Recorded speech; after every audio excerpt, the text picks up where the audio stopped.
All right, welcome back to Coming This Summer. A little different, I know. I just walked out of the theater. Transformers 1, IMAX 3D. I want to address some of the complaints that the crew and I had about this movie. I was wrong about the cast.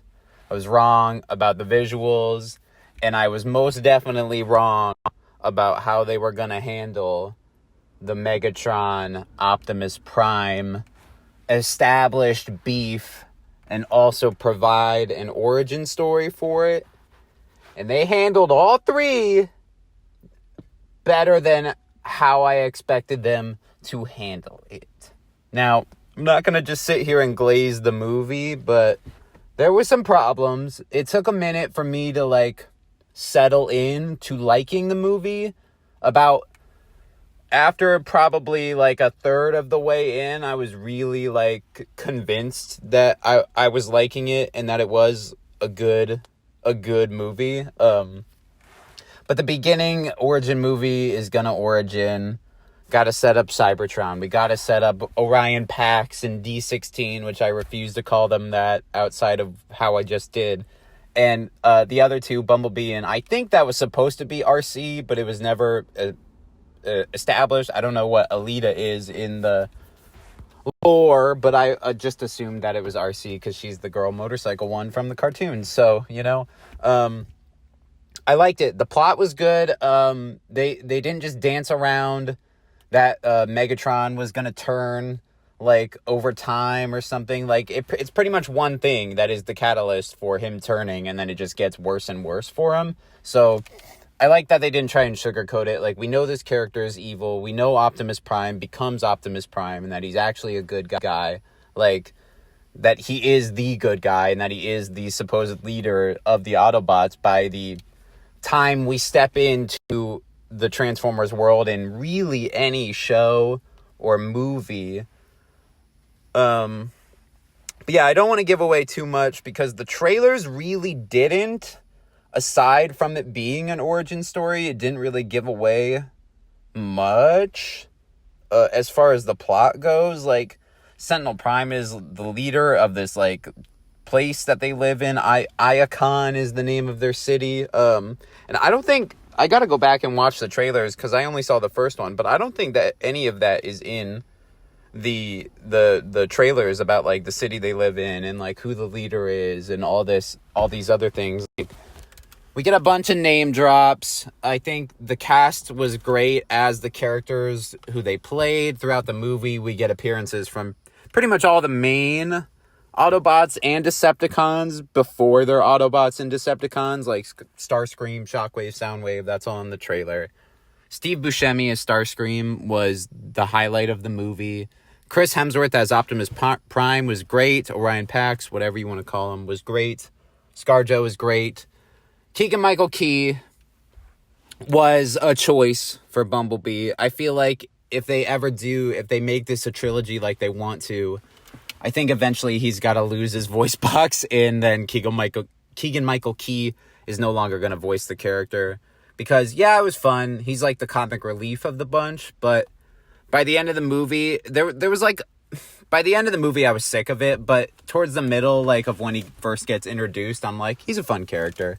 It's just they overdo it. There's reoccurring jokes that he tells and says, and it's just it gets annoying by the end. But welcomed.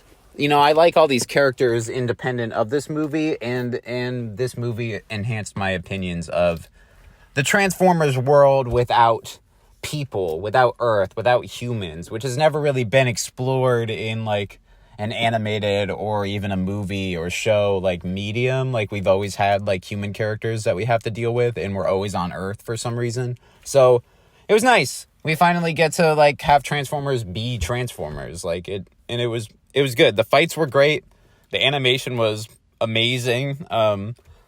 There were times where it looked like a Cartoon Network special, a Cartoon Network special that would have this huge marketing for this one 45-minute version of your favorite TV show.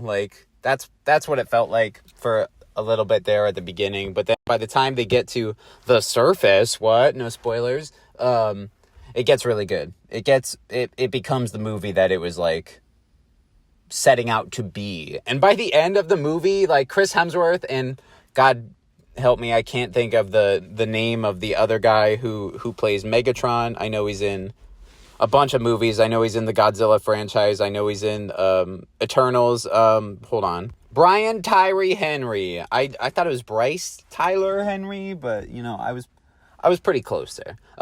By the end of the movie, they're like doing impressions of Peter Cullen and Frank Welker, the original voice actors of the Transformers characters. So I think in a movie or two, if those two are still alive, I think you get them for lines, like future lines, like for sure. Like Peter Cullen and Frank Welker need to be a part of this. So, but I'm glad it feels like a passing of the torch for the franchise. And I know we're getting live action movies, and I hope it doesn't like contradict anything in this. Like it's gonna get dicey here for the Transformers franchise, and no sequels have been announced for this. So hopefully we get them. I would welcome them. I want a sequel. I'd take a trilogy. You know, give me 3D animation. I don't care what package it's in. Give me 3D animation. I'm here for it. IMAX 3D. Go see it. I high recommend. I'm sitting at about, and it's a high score, I'm sitting at about a 7 or an 8. Like, an 8 might be a little generous, but I'm flying high on this movie right now. So, a lot of fun. If you have kids, take your kids. They'll have an absolute blast. You know, I was hopped up on edibles and popcorn, so I'm probably way more hyped on it than I actually should be, but hey, them's the breaks. So stay tuned for the full review. We'll get Jay and JJ, Team Triple J over there to review the movie also. We will probably post the full review tomorrow, hopefully, and then we'll be reviewing the Agatha show that just dropped on Disney+. Blazing Saddles 50th anniversary. We're going to do a review for that and maybe do a podcast only thing. Just housekeeping here at the end, you know, get out if you don't care. But, yeah, so videos are on the way. We got shorts dropping. Stay tuned for some good stuff. Thank you again. My name is Ryan Sharp with Coming This Summer, and I just watched Transformers 1, and it was definitely not a 1 out of 10. So, Transformers 7 out of 10. He's pissed, and there's like all of these different things. So who knows? Who knows what Sony is? And Sony's in complete control of that. You know what I mean? For now. The movie department's in trouble. They've put out quite a few bombs in a row, and I think Craven will help, and Venom being over will help. You know, just like I said, reverse the lease to Marvel. Keep making money, but let Marvel do whatever they want. Make your villain movies. We want to make the money, but you guys do it. That's yeah, cool. We're out. Yeah. Pay us our check. Yeah, so I'm a little concerned for Spider-Man 4. Spider-Man 4, yeah. Because you're right, No Way Home was... Well, it's not great now.